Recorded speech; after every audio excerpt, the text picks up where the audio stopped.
The Wind in the Willows by Kenneth Graham, Chapter 12, The Return of Ulysses. When it began to grow dark, the rat, with an air of excitement and mystery, summoned them back into the parlor, stood each of them up alongside of his little heap, and proceeded to dress them up for the coming expedition. He was very earnest and thorough going about it, and the affair took quite a long time. First, there was a belt to go around each animal, and then a sword to be stuck into each belt, and then a cutlass on the other side to balance it. Then a pair of pistols, a policeman's truncheon, several sets of handcuffs, some bandages and sticking plaster, and a flask and a sandwich case. The badger laughed good-humoredly and said, "All right, Ratty. It amuses you and it doesn't hurt me. I'm going to do all I've got to do with this stick here. With this here stick, but..." The rat only said, "Please, Badger, you know I shouldn't like you to blame me afterwards and say I had forgotten anything." When all was quite ready, the badger took a dark lantern in one paw, grasped his great stick in the other, and said, "Now then, follow me. Mole first, 'cause I'm very pleased with him. Rat next, Toad last. And look here, Toady, don't you chatter so much as usual, or you'll be sent back as sure as fate." The Toad was so anxious not to be left out that he took up the inferior position assigned to him without a murmur, and the animals set off. Badger led them along by the river for a long way, and then suddenly swung himself over the edge into a hole in the river bank, a little above the water. The mole and the rat followed silently, swinging themselves successfully into the hole as they had seen the badger do. But when it came to Toad's turn, of course he managed to slip and fall into the water with a loud splash and a squeal of alarm. He was hauled out by his friends, rubbed down and wrung out hastily, comforted and set on his legs.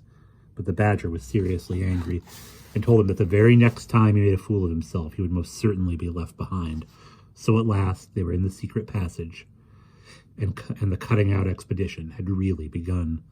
It was cold and dark and damp and low and narrow, and poor Toad began to shiver, partly from the dread of what might be before him, partly because he was wet through.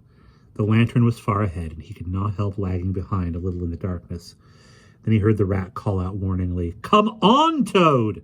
And a terror seized him of being left behind, alone in the darkness. And he came on with such a rush that he upset the rat into the mole, and the mole into the badger, and for a moment all was confusion. The badger thought they were being attacked from behind, and, as there was no room to use a stick or a cutlass, drew a pistol, and was on the point of putting a bullet into Toad. When he found out what had really happened, he was very angry indeed, and said, "Now this time that tiresome Toad shall be left behind." But Toad whimpered, and the other two promised that they would be answerable for his good conduct, and at last the badger was pacified and the procession moved on. Only this time the rat brought up the rear with a firm grip on the shoulder of Toad. So they groped and shuffled along, with their ears pricked up and their paws on their pistols, till at last the badger said, "We ought by now to be pretty nearly under the hall." Then suddenly they heard, far away as it might be, and yet apparently nearly over their heads, a confused murmur of sound, as if people were shouting and cheering and stamping on the floor and hammering on tables. The Toad's nervous terrors all returned, but the badger only remarked placidly, They are going at the weasels." The passage now began to slope upwards. They groped onward a little further, and then the noise broke out again, quite distinct, this time very close above. "Hooray, hooray, hooray, hooray," they heard, and the stamping of little feet on the floor and the clinking of glasses as little fists pounded on the table. "What a time they're having," said the badger. "Come on." They hurried along the passage till it came to a full stop, and they found themselves standing under the trap door that led up into the butler's pantry. Such a tremendous noise was going on in the banqueting hall that there was little danger of being overheard. The badger said, "Now, boys, all together," and the four of them put their shoulders to the trap door and heaved it back.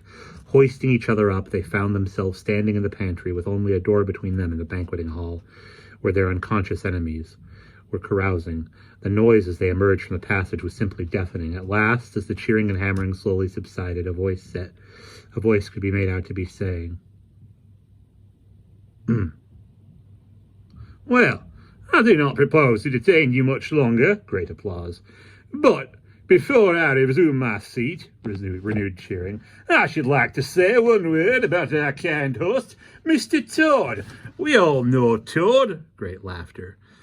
Good Toad, modest Toad, honest Toad, shrieks of merriment. Only just let me get at him, muttered Toad, grinding his teeth. Hold on a minute, said the Badger, restraining him with difficulty. Get ready, all of you. Let me sing you a little song, went on the voice, which I have composed on the subject of Toad. Prolonged applause, then the Chief Weasel, for it was he, began in a high, squeaky voice. Toad he went to pleasuring, gaily down the street. The Badger drew himself up, took a firm grip of his stick with both paws, glanced round at his comrades, and cried, The hour is come! Follow me, and flung the door open wide. My! What a squealing and squawking and screeching filled the air. Well might the terrified weasels dive under the tables and spring madly up at the windows. Well might the ferrets rush wildly for the fireplace and get hopelessly jammed in the chimney. Well might the tables and chairs be upset and glass and china be sent crashing to the floor in the panic of that terrible moment when the four heroes strode wrathfully into the room. The mighty Badger, his whiskers bristling, his great cudgel whistling through the air, Mole, black and grim, brandishing his stick and shouting his awful war cry. A mole! A mole! Rat, desperate and determined, his belt bulging with weapons of every age and every variety. Toad, frenzied with excitement and injured pride, swollen to twice his ordinary size, leaping into the air and emitting toad whoops that chilled them to the marrow. Toad, he went to pleasuring, he yelled. I'll pleasure him! And he went straight for the Chief Weasel. They were but four in all, but to the panic-stricken weasels the hall seemed full of monstrous animals, gray, black, brown, and yellow, whooping and flourishing enormous cudgels, and they broke and fled with squeals of terror and dismay. This way and that, through the windows, up the chimney, anywhere to get out of the reach of those terrible sticks. The affair was soon over. Up and down the whole length of the hall strode the four friends, whacking with their sticks at every head that showed itself, and in 5 minutes the room was cleared. Through the broken windows, the shrieks of terrified weasels escaping across the lawn were borne faintly to their ears. On the floor lay prostrate some dozen or so of the enemy, on whom the Mole was busily engaged in fitting handcuffs. The Badger, resting from his labors, leant on his stick and wiped his honest brow. Mole, he said, you're the best of fellows. Just cut along outside and look after these stout sentries of yours and see what they're doing. I've an idea that, thanks to you, we shan't have much trouble from them tonight. The Mole vanished promptly through a window, and the Badger bade the other two set a table on its legs again, pick up knives and forks and plates and glasses from the debris on the floor, and see if they could find materials for a supper. I want some grub, I do, he said in that rather common way he had of speaking. Stir your stumps, Toad, and look lively. We've got your house back for you, and don't offer us so much as a sandwich. Toad felt rather hurt that Badger didn't say pleasant things to him, as he had to the Mole, and tell him what a fine fellow he was and how splendidly he had fought. And he was rather particularly pleased with himself and the way he had gone for the Chief Weasel and sent him flying across the table with one blow of his stick. But he bustled about, and so did the Rat, and soon they found some guava jelly in a glass dish, and a cold chicken, a tongue that had hardly been touched, some trifle, and quite a lot of lobster salad. And in the pantry they came upon a basket full of French rolls, and any quantity of cheese, butter, and celery. They were just about to sit down when the Mole clambered in through the window, chuckling with an armful of rifles. It's all over, he reported. From what I can make out, as soon as the stoats, who were very nervous and jumpy already, heard the shrieks and yells and uproar from inside the hall, some of them threw down their rifles and fled. The others stood fast for a bit, but when the weasels came rushing out upon them, they thought they were betrayed, and the stoats grappled with the weasels, and the weasels fought to get away, and they wrestled and wriggled and punched each other and rolled over and over till most of them rolled into the river. They're all disappeared by now, one way or another, and I've got their rifles, so that's all right. Excellent and deserving animal, said the Badger, his mouth full of chicken and trifle. Now there's just one more thing I want you to do, Mole, before you sit down to your supper along of us. And I wouldn't trouble you, only I know I can trust you to see a thing done, and I wish I could say the same of everyone I know. I'd send a rat, if he wasn't a poet. I want you to take those fellows on the floor there upstairs with you, and have some bedrooms cleared out and tidied and made really comfortable. See that they sweep under the beds and put clean sheets and pillowcases on and turn down one corner of the bedclothes, just as you know it ought to be done, and have a can of hot water and clean towels and fresh cakes of soap put in each room. And then you can give them a licking apiece, if it's any satisfaction to you, and put them out by the back door, and we shan't see any more of them, I fancy. And then come along and have some of this cold tongue. It's first rate. I'm very pleased with you, Mole. The good-natured Mole picked up a stick, formed his prisoners up in a line on the floor, gave them the order, "Quick, march!" and led his squad off to the upper floor. After a time, he appeared again, smiling, and said that every room was ready and as clean as a new pin. "And I didn't have to lick them either," he added. "I thought, on the whole, they had had licking enough for one night, and the weasels, when I put the point to them, quite agreed with me and said they wouldn't think of troubling me. They were very penitent and said they were extremely sorry for what they had done, but it was all the fault of the chief weasel and the stoats, and if ever they could do anything for us at any time to make up, we had only got to mention it. So I gave them a roll apiece and let them out at the back, and off they ran as hard as they could."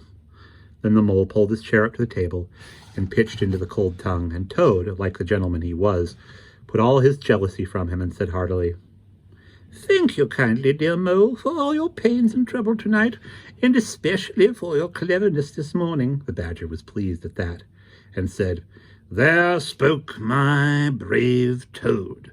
So they finished their supper in great joy and contentment, and presently retired to rest between clean sheets, safe in Toad's ancestral home, won back by matchless valor, consummate strategy, and a proper handling of sticks.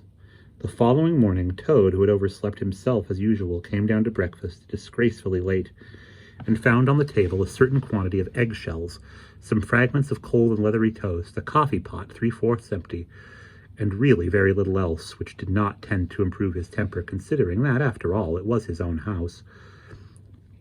Through the French windows of the breakfast room, he could see the Mole and the Water Rat sitting in wicker chairs out on the lawn, evidently telling each other stories, roaring with laughter and kicking their short legs up in the air. The Badger, who was in an armchair and deep in the morning paper, merely looked up and nodded when Toad entered the room. But Toad knew his man, so he sat down and made the best breakfast he could, merely observing to himself that he would get square with the others sooner or later.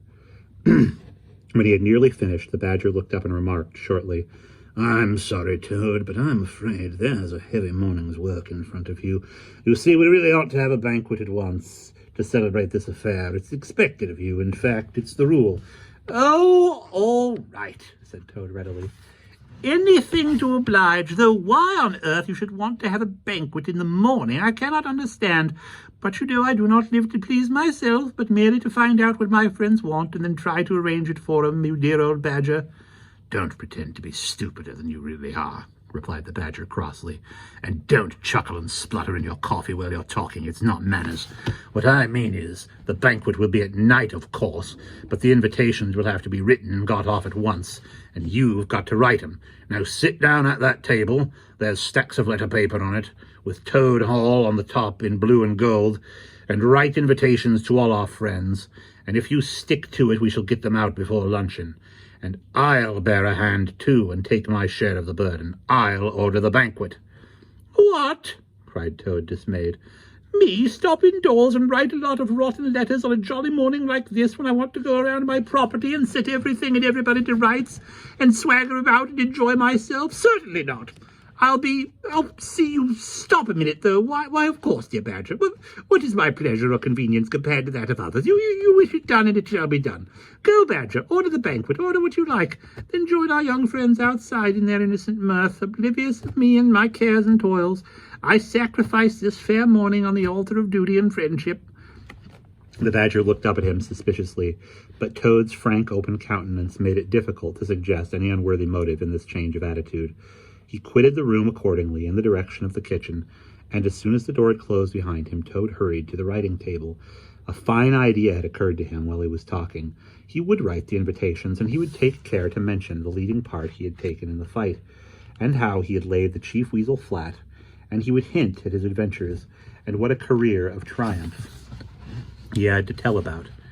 And on the flyleaf he would set out a sort of program of entertainment for the evening, something like this, and he sketched it out in his head. Speech by Toad. There will be other speeches by Toad during the evening. Address by Toad. Synopsis, our prison system, the waterways of old England, horse dealing, and how to deal property,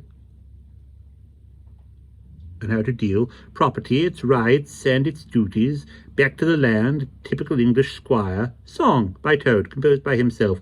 Other compositions by Toad will be sung in the course of the evening by the composer. The idea pleased him mightily, and he worked hard, and got all the letters finished by noon, at which hour it was reported to him that there was a small and rather bedraggled weasel at the door, inquiring timidly whether he could be of any service to the gentleman. Toad swaggered out and found that it was one of the prisoners of the previous evening, very respectful and anxious to please. He patted him on the head, shoved a bundle of invitations into his paw, and told him to cut along quick and deliver them as fast as he could. And if he liked to come back again in the evening, perhaps there might be a shilling for him, or again, perhaps there mightn't. And the poor weasel seemed really quite grateful, and hurried off eagerly to do his mission. When the other animals came back to luncheon, very boisterous and breezy after a morning on the river, the mole, whose conscience had been pricking him, looked doubtfully at Toad, expecting to find him sulky or depressed. Instead, he was so uppish and inflated that the mole began to suspect something, while the rat and the badger exchanged significant glances. As soon as the meal was over, Toad thrust his paws deep into his trouser pockets, remarked casually, "Well, look after yourselves, you fellows. Ask for anything you want," and was swaggering off in the direction of the garden, where he wanted to think out an idea or two for his coming speeches, when the rat caught him by the arm. Toad rather suspected what he was after, and did his best to get away, but when the badger took him firmly by the other arm, he began to see that the game was up. The two animals conducted him between them into the small smoking room that opened out of the entrance hall, shut the door, and put him into a chair. They both stood in front of him, while Toad sat silent and regarded them with much suspicion and ill humor. "Now look here, Toad," said the rat. "It's about this banquet, and very sorry I am to have to speak to you like this. We want you to understand clearly, once and for all, that there are going to be no speeches and no songs. Try to grasp the fact that on this occasion we are not arguing with you, we are just telling you." Toad saw that he was trapped. They understood him. They saw through him. They had got ahead of him. His pleasant dream was shattered. "Mayn't I sing them just one little song?" he pleaded piteously. "No, not one little song," replied the rat firmly, though his heart bled as he noticed the trembling lip of the poor disappointed Toad. "It's no good, Toady. You know well that your songs are all conceit and boasting and vanity, and your speeches are all self-praise and well, gross exaggeration and gas," put in the badger in his common way. "It's for your own good, Toady," went on the rat. "You know you must turn over a new leaf sooner or later, and now seems a splendid time to begin. A sort of turning point in your career. Please don't think that saying all this doesn't hurt me more than it hurts you." Toad remained a long while, plunged in thought. At last he raised his head, and the traces of strong emotion were visible on his features. "You have conquered, my friends," he said in broken accents. "It was, to be sure, but a small thing I asked, merely leave to blossom and expand for yet one more evening, to let myself go, and hear the tumultuous applause that always seems to me somehow to bring out my best qualities. However, you are right, I know, and I am wrong. Henceforth I will be a very different Toad, my friends. You shall never have occasion to blush for me again, but oh dear, this is a hard world." And, pressing his handkerchief to his face, he left the room with faltering footsteps. "Badger," said the rat, "I feel like a brute. I wonder what you feel like." "Oh, I know, said the badger gloomily, "but the thing had to be done. This good fellow has got to live here, and hold his own and be respected. Would you have him a common laughing-stock, mocked and jeered at by stoots and weasels? Of course not, said the rat. And talking of weasels, it's lucky we came upon that little weasel just as he was setting out with Toad's invitations. I suspected something from what you told me, and had a look at one or two. They were simply disgraceful. I confiscated the lot, and good Mole is now sitting in the blue boudoir, filling out plain, simple invitation cards. At the last hour of the banquet, and we will pause right there.